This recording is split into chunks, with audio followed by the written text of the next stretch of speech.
නමස්කාර වේවා බුදුරුවනට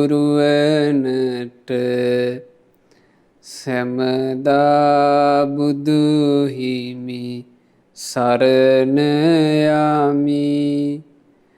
නමස්කාර වේවා ධම්රුවනට සැමදා සදහම් සරණ යමි. නමස්කාර වේවා සංඝරුවනට සැමදා මහා සංඝ සරණ යමි. නමස්කාර වේවා තුනුරුවනට සැමදා තිසරණ සරණ යමි. සාදු සාදු සාදු. අපගේ කල්යාණ මිත්‍රෝත්තම ගුරුදේවෝත්තම පරම පූජනීය පින්වත් ලොකු ස්වාමීන් වහන්සේට ගෞරවාදර වන්දනාව වේවා. සාදු සාදු සාදු. ශ්‍රද්ධාවන්ත වාසනාවන්ත පින්වතුනේ, ඊශ්‍රායලයේ පදිංචි පින්වත් WM නිමාලී වනිග සූරිය මහත්මිය විසින් අද ධම්මෝසද සද්ධර්ම දේශනාවට අනුග්‍රහය දරන්නේ ඒ මහත්මියගේ පියාණන් වන WM කුලතුංග පියාණන්ටත් WM සුමේදා අයිරින් මෑණියන්ටත් ඒ වගේම වයස 93ක් වයස ඇතිව සිටින ආදරණීය කිරියම්මා වන කරුණාවතී මෑණියන්ටත් මේ පුණ්‍ය ආශිර්වාද බලයෙන් නිදුක් නිරෝග සුවය සැලසේවා, දීර්ඝායුෂ සම්පatti සැලසේවා කියන උදාර චේතනාවෙන් අද මේ දේශනාවේ අනුග්‍රහය දරන්නේ අපේ බුදුරජාණන් වහන්සේ විසින් මහා කරුණාවෙන් දේශනා කළ උතුම් සද්ධර්මය ලෝක සත්වයාගේ ජීවිතවල සියලු සන්තාප, සියලු වේදනා, සියලු ගිනි නිවාලන නිසා මේ ධර්මයට අපි කියනවා ධම්මෝසද, ශ්‍රී සද්ධර්මය නම් වූ ඖෂධය කියලා. අපේ භාග්‍යතුන් වහන්සේ පින්වතුනේ ශ්‍රී සම්බුද්ධත්වයට පත්වෙච්චි මුල් කාලේ උරුවේලාවේ නේරංජරා ගන්තරේ බෝධි රුක්සෙවනේ වැඩ හිටියා. එතකොට මේ භාග්‍යතුන් වහන්සේ විසින් පරිභෝග කළ පූජනීය පිම්බීමේ, එහෙම නැත්නම් අපි කියනවා මේ භාග්‍යතුන් වහන්සේ සම්බුද්ධත්වයට පත් වුණ ස්ථානයේ හෙවත් බෝධි චේතියේ තමයි බුදුරජාණන් වහන්සේ ඒ කාලේ වැඩ හිටියේ. මේ බෝධි චේතියේ භාග්‍යතුන් වහන්සේ වැඩ ඉඳිද්දී මේ ශ්‍රී සම්බුද්ධත්වයට පත්වෙච්ච මුල් කාලේ පින්වතුනේ. ඉතින් බුදුරජාණන් වහන්සේ දින 7ක්ම ඒ අමා නිවන් සුවයේ විඳිමින් එකම පළඟකින් වැඩ ඉඳලා ඒ 7 දවස් අවයමින් බුදුරජාණන් වහන්සේ සමාධියෙන් නැගී හිටියා. සමාධියෙන් නැගිටලා සම්බුදු ඇසින් ලෝක සත්‍යය දෙස බලා වදාලා. ඉතින් භාග්‍යතුන් වහන්සේ මේ ලෝක සත්‍යය දෙස බලද්දී මෙන්න මෙහෙම ලෝක සත්‍යය ගැන පේනවා. රාගය නිසා හටගත්, ද්වේෂය නිසා හටගත්, මෝහය නිසා හටගත් නොයෙක් තැවිලි වලින් තැවි තැවි ඉන්න, නොයෙක් දැවිලි වලින් දැවි දැවි ඉන්න සත්වයන්ව බුදුරජාණන් වහන්සේට දැක ගන්නට ලැබුණා. මේ ලෝක සත්‍යය දිහා නිකලෙස් සිතක් ඇති අප පරම පූජනීය ශාස්ත්‍රඥ වහන්සේ බලනකොට බුදුරජාණන් වහන්සේට පේනවා මේ ලෝක සත්‍යය ඇතැම් වූ රාගය නිසා හටගත්ත දැවිලි වලින් තැවිලි වලින් දැවෙමින් තැවෙමින් ඉන්නවා. ඇතැම් සත්වයෝ ද්වේෂය නිසා හටගත්ත තැවිලි වලින් තැවි තැවි ඉන්නවා. ද්වේෂයෙන් හටගත්ත දැවිලි වලින් දැවෙමින් ඉන්නවා. ඇතැම් ලෝක සත්වයෝ මුලාවෙන් හටගත්ත මේ දැවිලි වලින් තැවිලි වලින් දැවෙමින් තැවෙමින් ඉන්නවා. මේ දකින්නේ පින්වතුනි රාග ද්වේෂ මෝහ කියන අකුසල් මුළුමනින්ම ප්‍රහාණය කළ සමුග්ඝාතනයේ බවට පත් කළ පරම පාරිශුද්ධ సంతානයක් ඇති අපේ ශාස්ත්‍රඥ වහන්සේ තමයි මේ දකින්නේ. ගින්න නිවාගෙන සිහිල් භාවයට පත් වුණු බුදුරජාණන් වහන්සේ ගිනි ගන්නා ලෝකයේ දෙස බලනවා. සියලු ਸੰతాපයෝ සංසිඳවාගෙන සුවපත් භාවයට පත් වුණ භාග්‍යතුන් වහන්සේ ලෙඩ වෙච්ච ලෝක සත්‍යය දිහා බලනවා. ඉතින් එතකොට මේ ලෝකයේ ගැන දැනගත්ත භාග්‍යතුන් වහන්සේට මේන්න මේ උදාන ගාථාවන් භාග්‍යතුන් වහන්සේගේ මේ සම්බුදු හදවතේ නැගුණ භාග්‍යතුන් වහන්සේ ඒවා දේශනා කළා. අයං ලෝකෝ සන්තාප ජාතෝ පස්ස පරේතෝ රෝදං වදති අත්තනෝ යේන යේනහි මඤ්ඤන්ති තතෝ නං හෝති අඤ්ඤතා. බුදුරජාණන් වහන්සේට උදාහරණයක් පහළ වුණා. අයං ලෝකෝ සන්තාප ජාතෝ, මේ ලෝක සත්වයා තුළ ඉපදිලා තියෙන්නේම සන්තාපය, හදවත් තුළ තැවීම.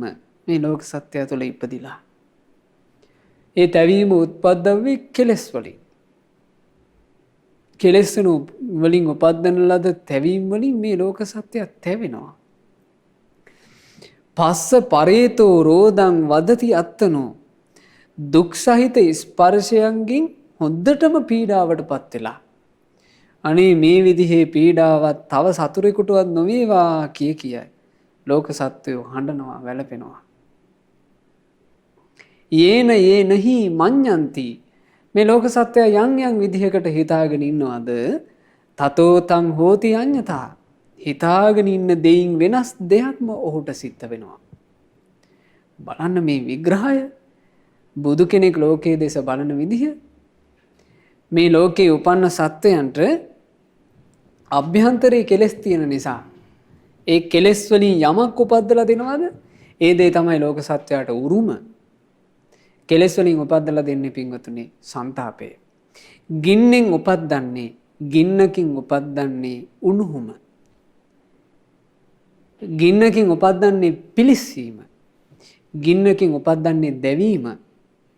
ගින්නකින් සිසිලසක් උපද්දන්නේ, ගින්නකින් සුමුදු මෘදු පහසක් උපද්දන්නේ, ගින්නෙන් උපද්දන්නේ තැවීමමයි. ගින්නෙන් තැවීම උපද්දනවා වගේ කෙලෙස් වලින් උපද්දන්නේ තැවුම. රාගය උපදුනාට පස්සේ තියෙන්නේ සැපක්ද දුකක්ද? දුකමයි. කායිකවත් බලවත් වෙහසක් උපදිනවා. මානසිකව ඊට වඩා 10 ගුණින් බලවත් වෙහසක් උපදිනවා. දේශේ උපන්නට පස්සේ තියෙන්නේ සැපද දුකද? බලවත් දුකක්. මෝහේ උපන්නට පස්සේ තියෙන්නේ බලවත් දුකක්. මේක බලවත් දුකක් බවවත් මේ කෙලෙස් වලින් පීඩිත ලෝක සත්‍යයට පේන්නේ නැහැ. බුදුරජාණන් වහන්සේ එක කාලෙක අලවුනුවර වැඩ ඉන්නවා. අලවුනුවර බුදුරජාණන් වහන්සේ එහි වැඩම කළේ මහා පින්වන්තයෙක් හොයාගෙන. අලවුනුවර හිටියා හත්තක කියලා කුමාරයෙක්. මේ හත්තක කුමාරයා හැමදාම උදෑසනට ව්‍යායාම පිණිස ඇවිදිනවා. අදටත් ওই ව්‍යායාම පිණිස කට්ටිය දුවන්නේ. ඔය වගේ හත්තක කුමාරයා උදේට මේ ශරීර ව්‍යායාමයේ පිණිස ඇවිදිනවා. බුදුරජාණන් වහන්සේ මේ හත්තක කුමාරයා ඇවිදින මාවතේ කලින් දවසේ රාත්‍රියේ ඉඳලා රුක් සෙවණක වැඩ හිටියා. දැන් හත්තක පාන්දර 6:30 වගේම වෙනකොට ඔන්න ඇවිදගෙන එනවා. ඇවිදගෙන එද්දි භාග්‍යතුන් වහන්සේ රුක් සෙවණේ වැඩ ඉන්නවා. හත්තක නැවතුණා. නැවතිලා බුදුරජාණන් වහන්සේගෙන් අහනවා, ස්වාමීනි ඔබ වහන්සේ ඊයේ රෑත් හිටියේ මෙතනද? ඔය වගේ හත්තක කුමාරයා ඇවිදින මාවතේ කලින් දවසේ රාත්‍රියේ ඉඳලා රුක් සෙවණේ වැඩ හිටියා. දැන් හත්තක පාන්දර 6:30 වගේම වෙනකොට ඔන්න ඇවිදගෙන එනවා. ඇවිදගෙන එද්දි භාග්‍යතුන් වහන්සේ රුක් සෙවණේ වැඩ ඉන්නවා. හත්තක නැවතුණා. නැවතිලා බුදුරජාණන් වහන්සේගෙන් අහනවා, ස්වාමීනි ඊයේ රෑත් හිටියේ මෙතනද? බුදුරජාණන් වහන්සේ වදාළ කුමාරය මං ඊයේ රැත් හිටියේ මෙතන. ස්වාමීනි ඔබ වහන්සේ මේ ගහ යට සනීපෙට නිදාගත්තද? ඔව් කුමාරය මං සනීපෙට නිදාගත්තා. කුමාරය මේ ලෝකේ යමෙක් සනීපෙට සැතපෙනවා කියලා කියනවා නම් ඒ මට තමයි කියන්න තියෙන්නේ කිව්වා. එතකොට මේ හත්තක විස්මයටපත් වෙනවා. හත්තක කියනවා ස්වාමීනි ඔබ වහන්සේ කියන්නේ මහ පුදුම කතාවක්. ස්වාමීනි ඔබ වහන්සේ මේ ඉන්න රුක් ගහ යට මේ ගහේ හරි හමං ස්වාමීනි හෙවණට කොළයක්වත් නැහැ. එතකොට බුදුරජාණන් වහන්සේ වැඩ ඉඳලා තින්නේ සාමාන්‍යයෙන් මේ ගොඩාක් කොළ තිබ්බ ගහක් යට නෙවෙයි. ඔබ වහන්සේ ඉන්න මේ ගහ යට හරියට කොළයක්වත් නැහැ. ඊළඟට ඔබ වහන්සේ පොරවගෙන ඉන්න සිවුර ඝනකම එකක් නෙමෙයි. ඊළඟට මේ ගහ යට තියෙන පොළව ස්වාමීනි තනකොළ එහෙම හැදිලා එහෙම පිළිවෙලකට ලස්සනට තියෙන එකක් නෙවෙයි මේ හරක් ගිහිල්ලා කැඩිච්චි කඩතොළු තියෙන පොළව. ස්වාමීනි ඊයේ රෑ එල්ලි වෙනකන් හිම වැටුණා. සීතල දියදහර වැටුණා. ඔබ වහන්සේ හරියට ගහක් කොළයක් නැති ගහක් යට ඉඳලා ඝන සිවුරක්වත් නැතුව මේ එලිමහනේ ඉඳලා ඔබ වහන්සේ කියනවා කුමාරය මේ ලෝකේ කෙනෙක් සනීපෙට සැතපෙනවා නම් මමත් ඒ අතර කෙනෙක් කියලා. ස්වාමීනි මට මේක තේරෙන්නේ නැහැ කිව්වා. බුදුරජාන් වහන්සේ අහනවා එහෙනම් කුමාරය ඔබම උත්තර දෙන්න. එක්තරා තරුණ කුමාරයෙකුට හොඳ සුඛෝපභෝගී නිවසක් තියෙනවා. මේ නිවසේ තියෙනවා ඔහු උදෙසා වෙනම ලස්සන කාමරයක්. මේ කාමරේ හොඳ විල්ලුද සලු අතුරලා බිම මේ පොළොවින් සීතලක් ඉන්නේ නැති වෙන විදිහට හොඳට රස්නෙට සකස් කරලා තියෙනවා. හොඳ සුමුදු පහස තියෙන විදිහට. ඊළඟට මේ කුමාරයාට නිදාගන්නට යහනාවක් තියෙනවා. උඩට උඩුවියම් බැඳපු හොඳ මේ ඒ කාලේ හැටියට ඔය එළුළුම් ඝන ඇතිරිල්ල සහිත ලස්සන මේ ඇඳක්. මේ ඇඳේ හිසටත් පයටත් දෙකටම කොට්ට තියලා තියෙනවා. මේකේ අර කුමාරයා හාන්සි වෙලා ඉන්නවා මේ කාමරේ ඇතුළට කුමාරය සීතල සුළං දහර කොහොමදවත් එන්නේ නැති වෙන්න හොඳට ජනේල දාලා වහලා තියෙන්නේ. මේ කාමරේ ඔහු සැතපීලා ඉන්නකොට ඔහුට උපස්ථාන පිණිස ඔහුට පහස ලබා දීම පිණිස හොඳ නවයවුන් සිනිදු අත්පා ඇති භද්‍ර යෞවනයේ ඉන්න කුමාරිකාවෝ 4 දෙනෙක් ඉන්නවා උපස්ථානෙට. කුමාරය ඔබට හිතෙන්නේ ඔහු සනීපෙට නිදා ගනීද? එතකොට අර හත්තක කුමාරයා කියනවා ස්වාමීනි භාග්‍යතුන් වහන්සේ කවර කතාද? ඔහු ඒකාන්තයෙන් සනීපෙට නිදිනවා කිව්වා. බුදුරජාණන් වහන්සේ වදාලා කුමාරය ඔබට වැරදුනා. ඔබට වැරදුනා. ඔහුගේ හදවත රාගයෙන් දැවෙද්දී කොච්චර සුව පහසු යහනා තිබුණත් ඔහු කොහොමනම් සනීපෙට නිදන්ටද? ඔහුගේ හදවත දේශයෙන් දැවෙනා ස්වභාවයෙන් යුක්තව තිබෙද්දී ඔහු කොහොමනම් සනීපෙට නිදන්ටද? කෙලෙසුන්ට යට වෙලා මෝහයෙන් ඉන්න ඔහු කෙසේනම් සනීපෙට නිදන්ටද? තරුණය හත්තක කුමාරය යම් කෙනෙකුගේ සැනසීම අතුරුදහන් කරවන රාග ද්වේෂ මෝහයෝ ඇද්ද? තථාගතයන් වහන්සේ තුල ඒ රාගයත් ඒ ද්වේෂයත් ඒ මෝහයත් නොපෙනේ. එනිසා තථාගතයන් වහන්සේ සුවසී සැතපින්නේ කිව්වා. බලන්න ආශ්චර්යයි. එතකොට මේ ලෝක සත්‍යය ඇයි හැමතිස්සෙම ਸੰతాපයෙන් ඉන්නේ? ඔහුගේ අභ්‍යන්තරේ ਸੰతాප උපදවන ගින්න තියෙනවා.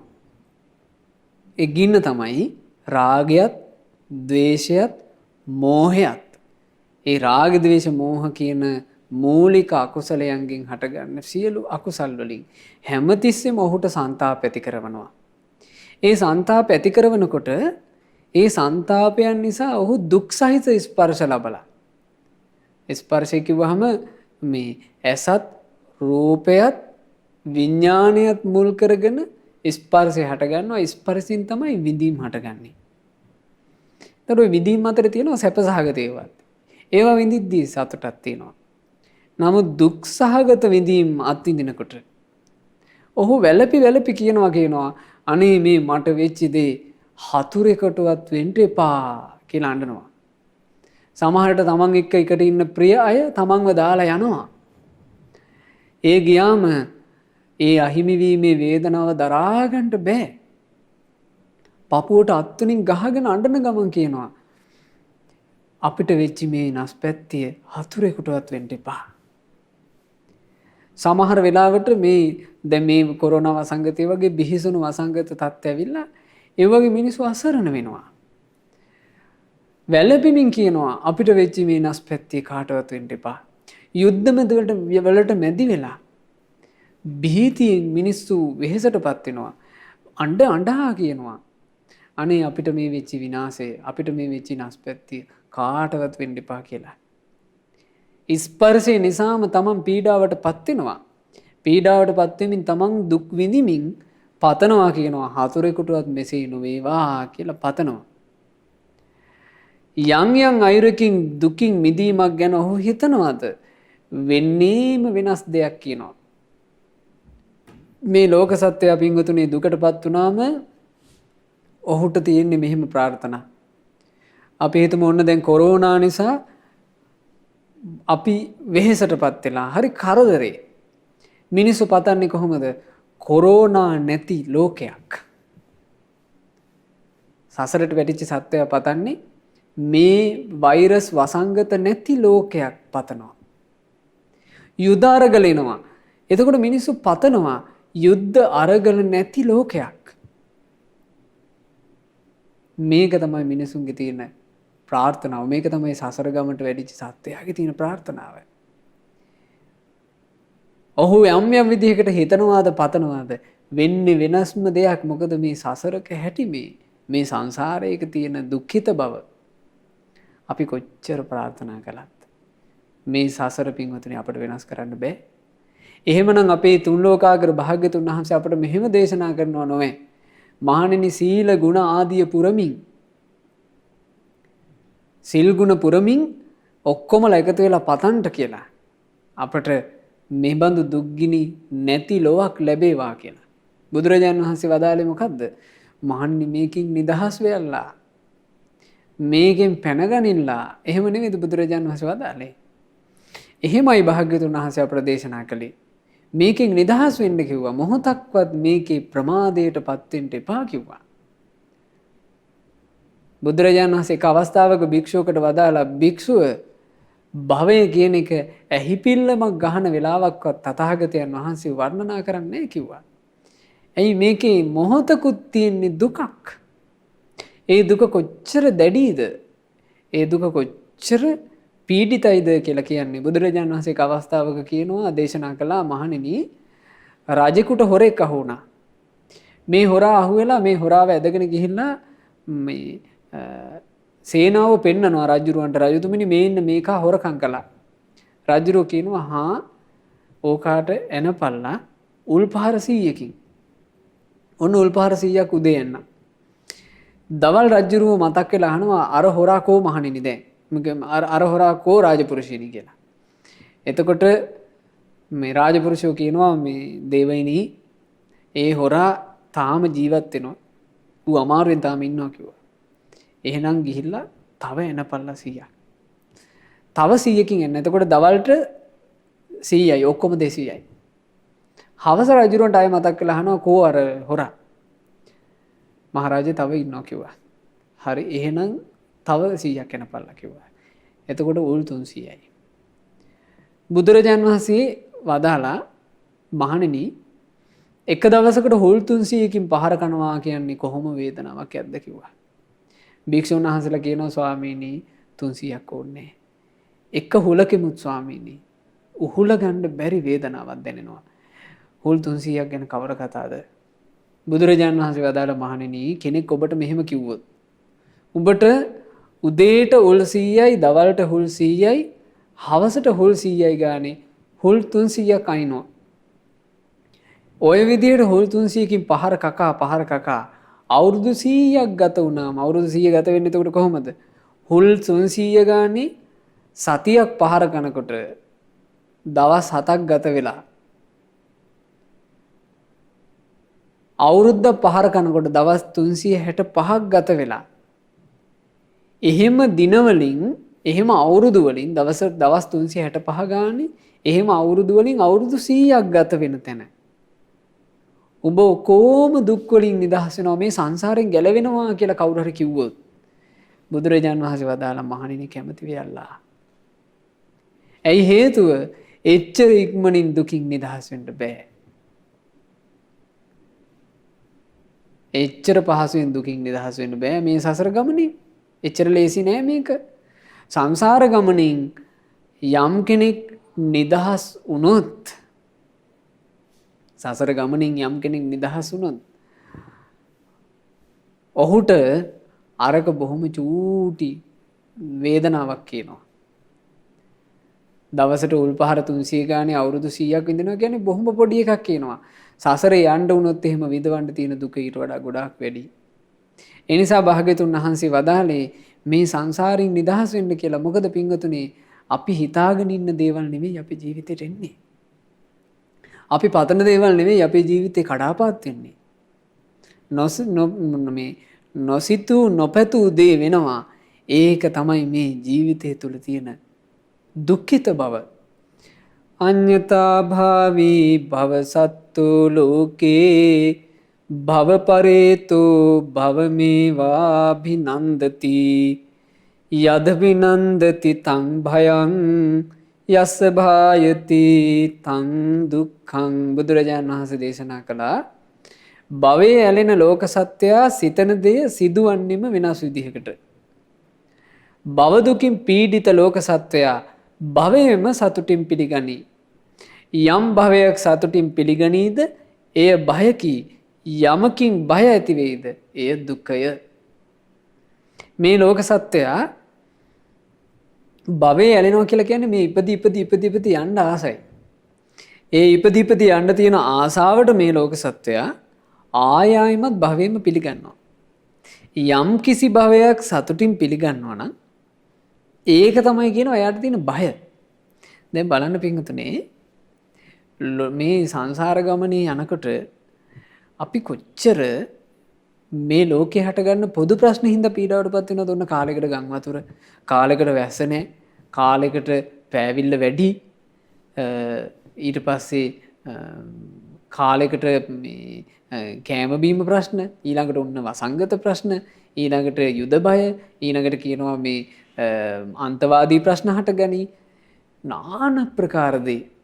ඊළඟට සමහරවිට ඕන්න මේ කියනවා ග්‍රහවස්තු ඇවිල්ලා වදින්න ලැහැත්ති කියනවා. নানা ප්‍රකාර ප්‍රශ්න අතරේ අපි මැදි වෙනවා. ඒ මැදි වුණාට පස්සේවත් ලෝක සත්‍යයට හිතෙන්නේ අප්පා මේකෙන් ගැලවෙන්න තියෙනවා නම් කොච්චර එකක්ද කියලා. මේකෙන් ගැලවෙන්න ඕනා කියලා නෙවෙයි හිතන්නේ. හිතන්නේ කොහොමද? මේ ප්‍රශ්න නැති එකක් අපට ඕන. අන්න එහෙම තමයි පතන්නේ. හරියට මේක පළඟැට්ටු වගේ. පළඟැට්ටෙක් මේ ගින්නක් ඇවිලෙනකොට ඔබ උනන් දැකලා ඇති ඔය මේ කරන්ට් එක ගියපු අවස්ථාවල වල ගෙවල් වලට ඉටිපන්දම් පත්තු කරලා තියෙනකොට ඊළඟට පහන් ආලෝක වලට මේ පළගෙටිය වගේ පොඩි සත්තු එනවා. උන්ට මේක මේ පහන් දැල් ලෙල දෙනකොට උන්ට නිකන් මල වගේ මේක පේන්නේ. උන් ඇවිල්ලා මේකේ වහනවා. ආලෝකයට රැවටිලා උන් වහනවා. වැහුවට පස්සේ පින්වතුනේ මුන්ගේ අණ්ඩ දෙක පිච්චෙනවා. ඒ පිච්චුනාට පස්සේ මුන් වැටෙනවා. වැටිලා අර පිලිස්සුම් වේදනාවෙන් විඳවනවා. ඒ විඳවනකොටවත් උන්ට හිතෙන්නේ මම මේ එළියේ වහපු නිසා, දැල්ලේ වහපු නිසා මට මේක වුණා කියලා. උන් ප්‍රාර්ථනා කරනවා, අඬු පුච්චගෙන දඟල ප්‍රාර්ථනා කරනවා. අනේ මට සීතල ගින්නක් තියෙනවනේ. මට වැළඳගෙන තුරුල් කරගන්න පුළුවන් සීතල ගින්නක් කියලා ඌ පතනවා. තමන්ගේ අණ්ඩේ පිරිසුම් වේදනාව නැති වෙච්ච ගමන් තියෙන අඬු ටික ඔක්කොම අරගෙන පණ තියෙනකම් මේක ඉන්නේ දැල්ලට. අන්තිමේ පිච්චිලා මැරිලා යනකම්ම දැල්ලේ. සසර ගමනේ යන අපි ඊට වෙනස් නෑ. ඊට වෙනස් නෑ. අන්ත අසරණ වෙනකොටත් පතන්නේ තවත් උපතක්. අන්ත අසරණ වෙලා බැරි ගැහෙනකොටත් පතන්නේ තවත් උපතක්. එක මෑණි කෙනෙක් අපිට හම්බුණා එක අසපුවක. ඒ අම්මා හැම මාසයකට සැරයක්ම ඒ අම්මට ලැබෙනවා මේ විශ්‍රාම දීමනාවක්. ඒ මුදල මේ පරිත්‍යාග කරලා යන්න එනවා අපේ අසපුවකට සංඝෝපස්ථාන පිණිස. ඉතින් ලොකු දහම් දැනුමක් තියෙන කෙනෙක් එහෙම නෙවෙයි. නමුත් මේ මුදල් පූජා කරන්නට ආසයි. ඉතින් මේ අම්මා අන්ධයි, ඇස් පේන්නේ නැහැ. ඥාති දුවක් එක තමයි එන්නේ. ඇවිල්ලා මුදල් ආධාර පූජා කරලා යනවා. මාස්පතා ඒ අම්මා එනවා කියලා දැනගෙන මම දවසක් මේ ඒ අම්මා ආපු වෙලාවක යමට පින් අනුමෝදන් කරන්නත් එක්ක කතා කළා. කතා කළා නිකමට වගේ ඇහුවා අම්මා දැන් මේ සංඝෝපස්ථාන පිණිස මේ මුදල් පූජා කළා. අම්මා පතන්නේ මොකද්ද? එතකොට මේ අම්මා කියනවා අනේ ස්වාමීනි මම පතන්නේ වෙන මොකවත් නෙමෙයි. මට මේ තරුණ වයසේදීම මගේ ඇස් දෙක නොපෙනී ගියා. මම ඊට පස්සේ මේ ලෝකෙ දැක්කේ නෑ. මම පතන්නේ මේ සංඝෝපස්ථාන ආදී පූජා කරගෙන මම පතන්නේ මට පෙනීම අහිමි වෙන්නේ නැති ලස්සන ඇස් දෙකක් ලැබෙන්න ඕන. බලන්න මේ භවයට ඇලිච්චි ලෝක සත්‍යය භවයම සතුටින් පිළිගෙන ඒ භවයම පතනවා. ඒ භවයේ සතුටින් පිළිගන්නවාද ඔවුන්ට තියෙන ලොකුම බය ඒක කියනවා. යම් බයකින් යමක් නිසා ඔවුන් බයටපත් වෙනවාද ඒකම තමයි ඔවුන්ට දුක බවටපත් වෙන්නේ. ඔන්න ඔහම තමයි කියනවා සසර ගමන තුල ලෝක සත්‍යය කෙලෙසී යන්නේ. සංසාර ගමනේ අපි ආයෙම කැරකි සසරට යන්නේ මොකක් නිසාද? මේ භවයම සතුටින් පිළි අරගෙන යන ගමන. භවයම සතුටින් පිළි අරගෙන යන මේ අවාසනාවන්ත ගමන හින්දා තමයි පින්වතුනි අපි ආයෙමත් මේ සසර ගමනටම වැටෙන්නේ. මේ නිවන් මඟ කියලා කියන්නේ මේ බඹසර බුදුරජාණන් වහන්සේ විසින් දේශනා කරන ලද මේ උතුම් ආර්ය අෂ්ටාංගික මාර්ගයේ තියෙන්නේ මේ භවයෙන් නිදහස් වීම පිණිසමයි. භවයේ ප්‍රහාණය කිරීම පිණිසමයි. භවයේ වැටිලා ආසරණ වෙච්ච ලෝක සත්වයාට භවයෙන් නිදහස් වෙන්න තමයි ආර්ය අෂ්ටාංගික මාර්ගය බුදුරජාණන් වහන්සේ නමක් විසින් දේශනා කරනු ලබන්නේ. මොකද මේ ලෝකේ මෙහෙමයි කියනවා තියෙන්නේ.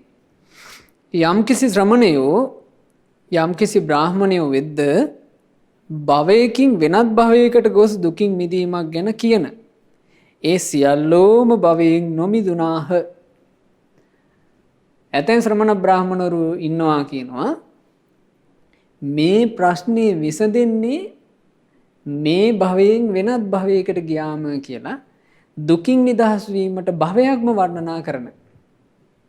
දැන් බලන්න ගොඩාක් දර්ශනවල ඒක නෙමෙයිද තියෙන්නේ. ගොඩාක් දර්ශනවල ඒක තියෙනවා.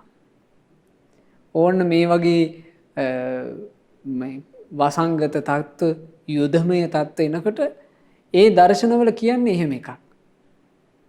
අපි තවදුරටත් අපේ මේ අපිව මෙවූ කෙනා දැන් මෙවුම් ආදී ගැන කතා කරනකොට තියෙන්නේ එහෙමයි. අපිව මෙවූ කෙනාව අපි සතුට කරවන්න ඕන. ඒ කෙනා කෝප වෙලා තමයි අපිට මේ දුක් ගිනි දෙන්නේ. අපි ඒ නිසා මේ මෙවුම් කාර්යව සතුට කරලා අපි මෙවුම් කාර්යව සතුට කර ඉඳලා යන්න ඕන මෙවුම් කාර්යයාගේ ලෝකයට. මෙවුම් කාර්යය ළඟට ගියාට පස්සේ මේ ප්‍රශ්න මොකුත් නැත කියලා කියනවා. දෙවියන් වහන්සේ ළඟට ගියා නම් ප්‍රශ්න මොකුත් නැහැ කියලා කියනකොට එතන තියෙන්නේ මොකද්ද?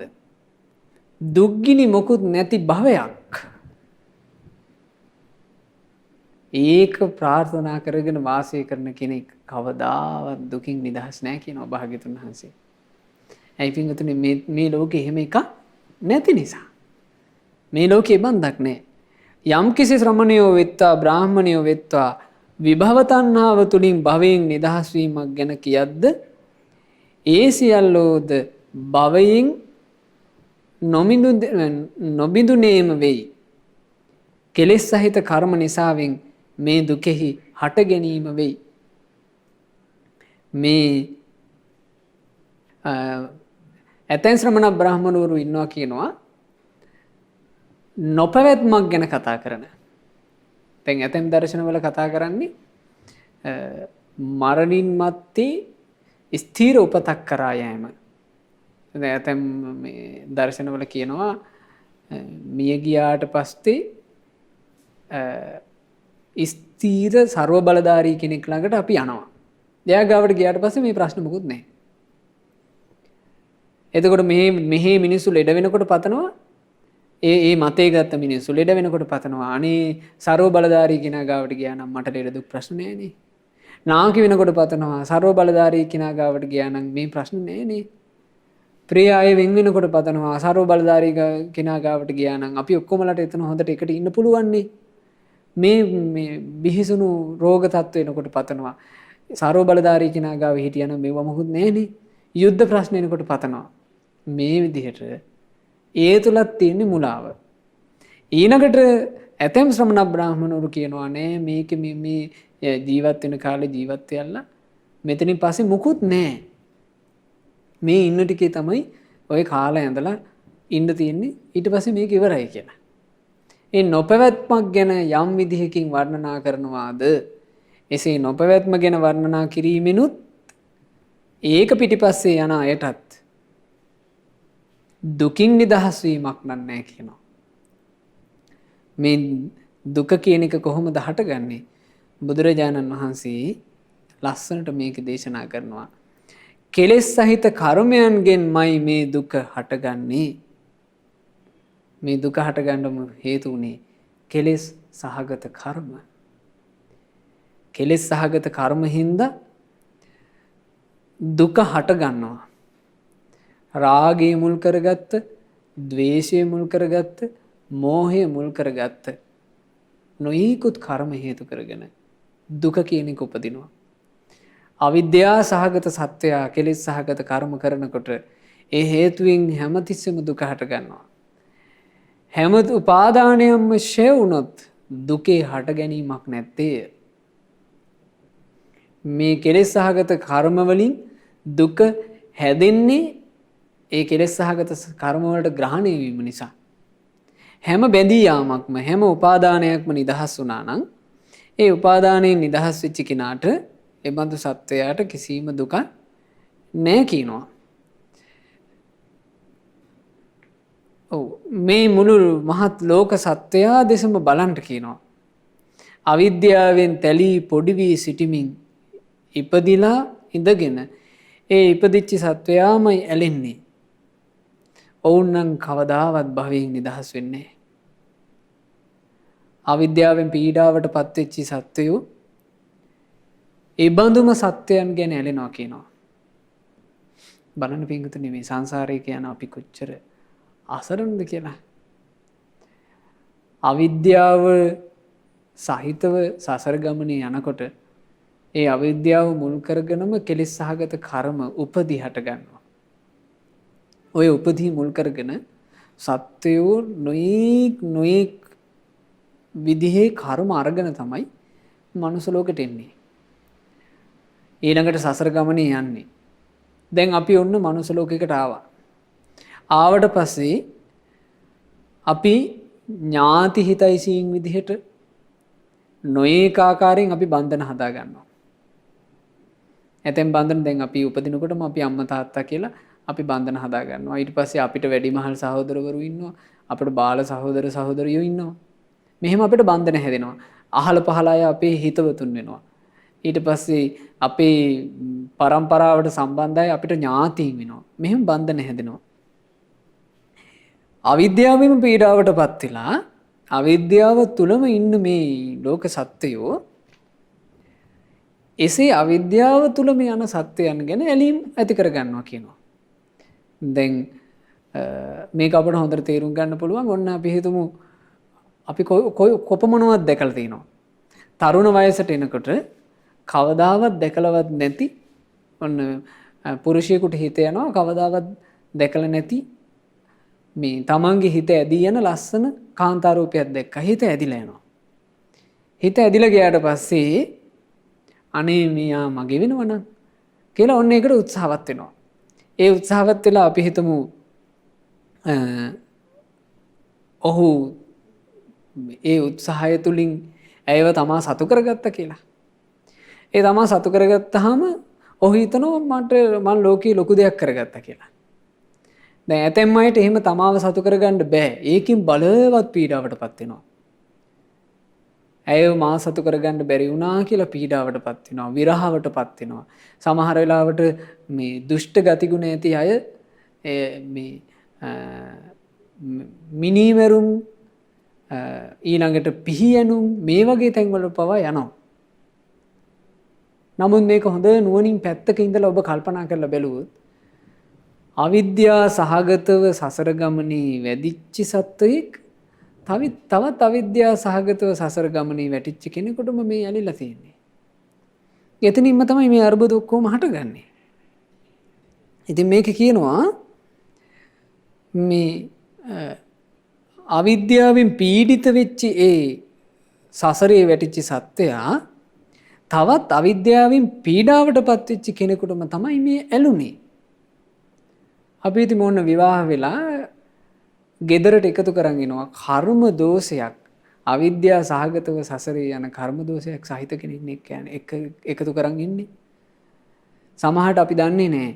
එහෙම එකතු කරගෙන ආපු කෙනා බලවත් ලෙඩකින් වැඩි කල නොගොත්ම ශාරීරික පීඩාවටපත් වෙන කෙනෙක්. සමහරට කැන්සර් එකක් හැදෙන කෙනෙක්ව විවාහ කරන් එනවා. ඒ කැන්සර් එකකින් ඔහු හෝ ඇය හෝ පීඩාවටපත් වෙනකොට අනේ තමනුත් ඒකින් පීඩාවටපත් වෙලා බලවත් වේදනාවටපත් වෙනවා. ඊළඟට අමනුෂ්‍ය ප්‍රශ්න තියෙන අය එකතු කරන් එනවා. නොයෙකුත් අවිද්‍යා සහගතව සසරේ යන කෙලෙස් සහගත කර්මයන්ගෙන් පීඩාවටපත් වෙච්ච කෙනෙක් ගැනම කියනවා. මේ ලෝක සත්‍යය තමනුත් අවිද්‍යාවෙන් තැලී පොඩි වී ඉදිද්දීම මේ එකතු වෙන්නේ. බුදුරජාණන් වහන්සේ දේශනා කරනවා බලන්න කියලා. භවයෙන් නිදහස් නොවි භවයේ තුලම ගැලෙන මේ ලෝක සත්‍යය දෙස බලව. මේ භවයක් තුල පීඩාවට පත්වීම තවත් භවයේ ඇලී ඉන්න මේ ලෝක සත්‍යය ගැන හොඳට දකින්න කියනවා. යම්කිසි කාම භවයේ ආදී භවයෝ වෙද්ද ඒ හැම භවයක්ම ඒ හැම එකක්ම අනිත්‍යය දුකය විපර්යාසයට පත්වෙන ස්වභාවයෙන් යුක්තය.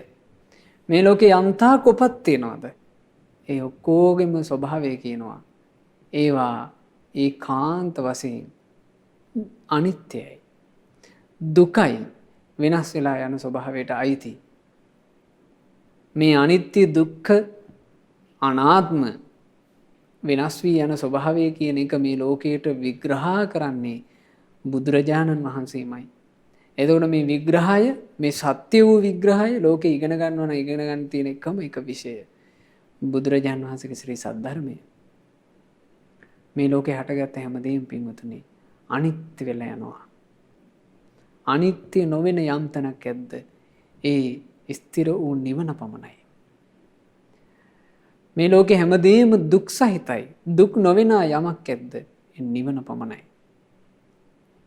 මේ ලෝකේ හැමදේම විපර්යාසයටපත් වෙනවා. විපර්යාසයටපත් නොවන යමක් ඇද්ද ඒ ලෝකෙන් නිදහස් වූ නිවනයි. අනිත් හැමදේම මේ ස්වභාවය උරුම කරගෙනයි තියෙන්නේ. ඒ උරුමේ තුල අපි කොහේ ගියත් සැනසෙල්ලක් නැහැ. මේක අවස්ථාවක දේව පුත්‍රයෙක් ඔහු තව්තිසා ගිහිල්ලා තව්තිසාවේ ඉපදිලා ඒ කාලේ තව්තිසාවේ නන්දන වනයේ තියෙන පරසතු කියන රුක්සෙවනේ මල් පිපිච්ච කාලේ මොහු පරසතු රුක්සෙවනට තමුන්ගේ ප්‍රියමනාප මේ දිව්‍ය අප්සරාවියන් පිරිසත් එක්ක යනවා. එදා ගිහිල්ලා මේ දිව්‍ය අප්සරාවියොත් එක්ක මොහු සතුටු වෙවිදී මේ දේව පුත්‍රයාට සතුට ඉහවහ ගියා. මේ දේව පුත්‍රයා අර අප්සරාවියන්ට කියනවා නැගිනිවරුනි යම් කිසි කෙනෙක් මේ පංචකාමයන්ගෙන් ආඩ්‍යව ගිය මේ නන්දන වනේ දැකලා නැත්තම් අප්සරාවේදී ඒ පුද්ගලයා දන්නේ නෑ කිව්වා මේ ලෝකේ සතුට මොකක්ද කියලා. එතකොට මේ එතන මෙහා පැත්තේ ඉන්නවා බුදුබණ අහපු රහතුන් ඇසුරු කරපු දේව පුත්‍රයෙක්. ඒ දේව පුත්‍රයා කියනවා අනේ මොඩියෝ ඔහේ අහලා නැද්ද රහතුන්ගේ වචන? මේ සියලු සංස්කාරයන් සංසිඳිච්චි සංස්කාරයන්ගේ ස්වභාවය අනිත්‍ය දුක්ඛ අනාත්ම මේ සියලු සංස්කාරයෝ සංසිඳිච්චි තැනවන නිවනේ නොවේ සැපේ තියෙන්නේ කියලා. ඒ නිසා ඒ විදිහට බුදු කෙනෙකුගේ ධර්මයක් තුළින් තමයි අඩු ගානේ අපට මේ නිවනක් ගැන අහන්නවත් මේ විදිහට අවකාශ ලැබෙන්නේ. බුදුරජාණන් වහන්සේ වදාලා තවත්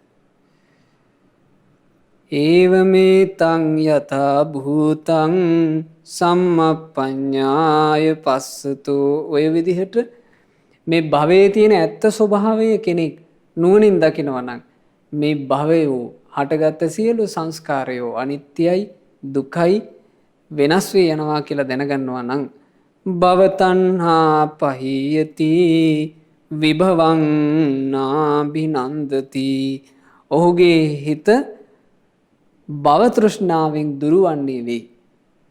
විභව තෘෂ්ණාවද නොපිළිගන්නේ වේ. එතකොට ඔහු මේ භවයෙන් භවය ඉපදී යාමට තියෙන ආසාවත් ඔහුගෙන් දුර වෙලා යනවා. ඊළඟට විභවය තුල ඉන්න තියෙන ආසාවත් ඔහු තුලින් දුර වෙලා යනවා. මෙසේ සියලු ආකාර වූ තෘෂ්ණාව ෂය වීමෙන් ඒ තෘෂ්ණාව ඉතුරු නැතුවම නිරුද්ධ වීම නම් වූ නිවනටපත් වෙනවා කියනවා. මෙන්න මෙහෙම තමයි කියනවා මේ සංසාර ප්‍රශ්نين කෙනෙක් නිදහස් වෙන්නේ. තස්ස නිබ්බුතස්ස භික්ඛුනෝ අනුපාදානා පුනබ්බවෝ නහෝති අභිභූතෝ මාරෝ විජිත සංගමෝ උපජ්ජගා සබ්බ භවානි තාදී. ඒ සියලු කෙලෙස් ප්‍රහාණය වීමෙන් නිවී ගිය සිත් ඇති භික්ෂුව තුළ කිසිම කෙලෙස් සහගත දෙයකට ග්‍රහණය වීමක් නැති නිසා යලි භවයක් ඇති නොවේ. ඒ භික්ෂුව විසින් මාරයා මඩින ලද්දේය, කෙලෙස් යුද්ධයේ දිනන ලද්දේය, සියලු භවයන් ඉක්ම ගියේය, අටලෝ දහමින් කම්පා නොවයි. ආන්න එහෙම තමයි රහතන් වහන්සේගේ ස්වභාවය. ওই විදිහට බුදුරජාණන් වහන්සේ මේ දේශනාව තුළ ලෝක සත්‍යය කොහොමද කෙලෙසිලා යන්නේ කියලා දේශනා කරනවා. ඒ වගේම ඒ කෙලෙසී යන සත්‍යයට ඒ කෙලෙසී යාමෙන් ගැලවෙන්න අනුගමනය කළ යුත්තේ කුමක්ද කියලා තියුණු අවබෝධය ගැනත් බුදුරජාණන් වහන්සේ දේශනා කරනවා. ඒ වගේම නිවන් මඟ හික්මී අවසන් කළ රහත් භික්ෂුව ගැනත් බුදුරජාණන් වහන්සේ දේශනා කරනවා. එතකොට මේ එකම එක දේශනාව තුළ මේ දේශනාවේ නම ලෝකාවලෝකනය. ඒ ලෝකාවලෝකන දේශනාව තුළ බුදුරජාණන් වහන්සේ සංකිලේශ භාග්‍ය සූත්‍රයත් වදාරනවා, නිබ්බේද භාග්‍ය සූත්‍රයත් වදාරනවා, අසේක භාග්‍ය සූත්‍රයත් වදාරනවා. ඉතින් මෙහි තව විස්තරයක් තියෙනවා මෙහිම. මහණෙනි මේ පුද්ගලයෝ 4 දෙනෙකි. මේ ලෝකේ දකින්න ලැබෙනවා පුද්ගලයෝ 4 දෙනෙක්. සැඩපහර 90 යන්නාය එක්කෙනෙකුට කියනවා අනුසෝතගාමී සැඩපහර ගලන පැත්තරම යන කෙනා. සැඩපහර යන අතට එරෙහිව යන්නාය. අපි මේ වචනේ දන්නවා. අපි යට කියනවා පටිසෝතගාමී සැඩපහර ගලන පැත්තට විරුද්ධව යන කෙනා. සැඩපහරට ගසා නොගොස් සිටින්නාය එක්කෙනෙක් ඉන්නවා මේ සැඩපහරේ ගහගෙන යන්නේ නැතුව ස්ථිරව ඉන්න කෙනෙක්. සැඩපහර තරණය කොට එතර ගොස් ගොඩබිමෙහි සිටි රහත් භික්ෂුව නැමැති බ්‍රාහ්මණයාය. මේ තමයි 4 දෙනා. ඒ 4 දෙනා කවුද? පාලියෙන් අපි කියනවා නම් අනුසෝතගාමී සැඩපහරත් එක්ක යන කෙනා, පටිසෝතගාමී සැඩපහරට විරුද්ධව යන කෙනා, ඨිතත් ස්ථිරෝ පිහිටි කෙනා, ඊළඟට රහතන් වහන්සේ. මේ පුද්ගලයන් සිව් දෙනා අතරින් යම් මේ පුද්ගලයෙක් සැඩපහරට 90 යනවාද මොහු කෙලෙසී යාමට අයත්ය. ඒ කියන්නේ පෘථග්ජන භූමිය. සැඩපහරට අනුව යනවා කියලා කියන්නේ කවුද? ඔවුන්ට ආර්ය මාර්ගයක් අවබෝධ කරගන්න ඕන කියලා ඉලක්කයක් නැහැ. සැඩපහර ගාලා නැතටම ඔහේ යනවා. අන්න ඒ බඳු පුද්ගලයා. එහි මේ යම් පුද්ගලයෙක් සැඩපහර යන අතට එරෙහිව යයිද? යම් පුද්ගලයෙක් සැඩපහරට ගසා නොගොස් සිටීද? මේ පුද්ගලයන් තෙදෙනා තියුණු අවබෝධයට අයත්ය. එතකොට මේ කෙලෙස් සැඩපහර යන අතට යන්නේ නැතුව තමන්ගේ ජීවිතේ අනිත් පැත්තට හරව ගන්නවා කියලා කියන්නේ කවුද? සේක භික්ෂුව, ධර්මයේ හැසිරෙන සේක ශ්‍රාවකයා. එයා තමව අනිත් පැත්තට හරව ගත්තා. අනිත් පැත්තට හරවගෙන මේ කෙලෙස් සැඩපහර ගලන්නේ නැති පැත්තට, කෙලෙස් සැඩපහර යන්නේ මේ කෙලෙස් සැඩපහර කියලා කියන්නේ සසරට. සසරින් එතෙර වෙන ප්‍රතිපදාවට, එහෙම නැත්නම් ආර්ය අෂ්ටාංගික මාර්ගයට කෙනෙක්පත් වුණා නම් අන්න ඒ කෙනා තියුණු අවබෝධයේ පැත්තට යන කෙනෙක්. ආර්ය අෂ්ටාංගික මාර්ගයට පැමිණෙන කෙනාට අපි කියනවා උඩු අතට පිහිනමින් යන කෙනා කියලා. යම් කෙනෙක් ආර්ය අෂ්ටාංගික මාර්ගය තුළ ස්ථිරව පිහිටියා නම් ඔවුන්ට කියනවා ආර්ය අෂ්ටාංගික මාර්ගය නම් වූ සැඩපහරට වැටුණා කියලා. දැන් සැඩපහරකට වැටුණාට පස්සේ පින්වතුනි ගහගෙන යනවනේ. කෙලෙස් සැඩපහරකට වැටෙන කට්ටිය ගහගෙන යනවා සසර කියන මහා සයුරට. ආර්ය අෂ්ටාංගික මාර්ගය නම් වූ සැඩපහරට වැටෙන අය ගහගෙන යනවා නිවන නම් වූ සැනසීමට. යම් කෙනෙක් කෙලෙස් සැඩපහර ඉක්මවා අනිත් පැත්තට පිහිනමින් ඇවිල්ලා පටිසෝතගාමී වෙලා සෝතාපන්න ඵලය සාක්ෂාත් කළොත් අන්න ඒ කෙනාට අපි කියනවා තිතත් පිහිටියා. අපේ ජීවිතයේ තියෙන විශාලම රැකවරණයක. හැබැයි මේ විශාලම රැකවරණයට අපි මේ කතා කරාට එන්න පුළුවන් කමක් නැහැ. කතා කරාට එන්න පුළුවන් කමක් නැහැ. සත්පුරුෂය ඇසුරු කරන්න ඕන, ශ්‍රී සද්ධර්මය අහන්න ඕන. සත්පුරුෂය ඇසුරු කරද්දිත් ශ්‍රී සද්ධර්මය අහද්දිත් පළවෙනියටම උපද්ද ගන්නට ශ්‍රද්ධාව. ඒ ශ්‍රද්ධාව උපද්දගෙන ඒ දහම් කතාව ශ්‍රවණය කරන කෙනාට ඒ ශ්‍රද්ධාව තුලින්ම ප්‍රඥාව උපද්ද ගන්නට උදව්ව ලැබෙනවා. ඒ නිසා එසේ සත්පුරුෂ ඇසුරක සද්ධර්මය අහලා කෙලෙස් සැඩපහර නැති අතර පිහිනනවාද යම් කෙනෙක්, ඊළඟට යම් කෙනෙක් සෝවාන් වුණාද, අන්න ඒ දෙන්න අයිති තියුණු අවබෝධයේ පැත්තට කියනවා. එහි මේ යම් පුද්ගලයෙක් සැඩපහර තරණය කොට එතෙර ගොස් ගොඩබිමේ සිටින රහතන් වහන්සේ කියලා කිව්වාද, අන්න ඒ පුද්ගලයා තමයි කියනවා අසේක භාගී. එහෙම නැත්නම් මේ හික්මී අවසන් වුණ, අපි අසේක කියලා කියන්නේ හික්මීම අවසන් කළ සදාකාලික නිවනටපත් වෙච්ච භික්ෂුව කියලා කියන්නේ. ඉතින් මේ සියල්ල පින්වතුනි අපිට කතා කරන්න තියෙන්නේ බුදුරජාණන් වහන්සේගේ ශ්‍රී සද්ධර්මයේ තුල. බලන්න මේ ධර්මයේ තුල මේ විඳවන ලෝකෙන් නිදහස් වීමක් ගැන බුදුරජාණන් වහන්සේ කොයිතරම් පරයායන් යොදාගෙන දේශනා කරලා තියෙනවද? ඒ නිසා පින්වතුන්ලාත් මේ අසන ලද ධර්මයන් කෙරෙහි හිත් පහන් කරගෙන තව තවත් බුදුරජුන්ගේ ධර්මයේම ඇලී වසන්න. එසේ ධර්මයේ ඇලී වසමින් ඒ ධර්මයේ ඉගෙන ගන්නට ඔබ මහන්සි ගන්නකොට ඔබට පුළුවන් වේවි මේ සසර සැඩ සයුර ඉක්මවා ආර්ය අෂ්ටාංගික මාර්ගයේ දෙසට යොමු වෙන්න. අපි යම් කලෙක ආර්ය අෂ්ටාංගික මාර්ගයේ කියන උතුම් ෂේම නිවනට ගෙන යන වැඩපිළිවෙලට යොමු වෙලා උත්සාහයෙන් ධර්මයේ හැසිරෙද්දී ආර්ය අෂ්ටාංග මාර්ගයට අපි බැසගත්තොත් අපි මේ නිවන් මාගේ පිහිටියා වෙනවා. මේ නිවන් මාගේ පිහිටි කෙනා ඒකාන්ත වශයෙන්ම තමන්ගේ ජීවිතේ කෙලවර කරන්න. යාට නියත ගතියක් තියෙනවා. කෙලවර කරන්නේ සසර සැඩ සයුර තරණය කරලා නිවනේ පිහිටලා. ඉතින් අපිට ඒ ශාසනය තුළ ලබන්න තියෙන උතුම් ප්‍රතිලාභයන් චතුරාර්ය සත්‍ය අවබෝධයෙන් ලබා ගන්නට වාසනාව ලැබේවා. සාදු සාදු සාදු. මෙවැනි වටිනා ධර්මදේශනා නැරඹීමට ශ්‍රද්ධා YouTube චැනලය සබස්ක්‍රයිබ් කර සීනුව ලකුණ ඔබන්න.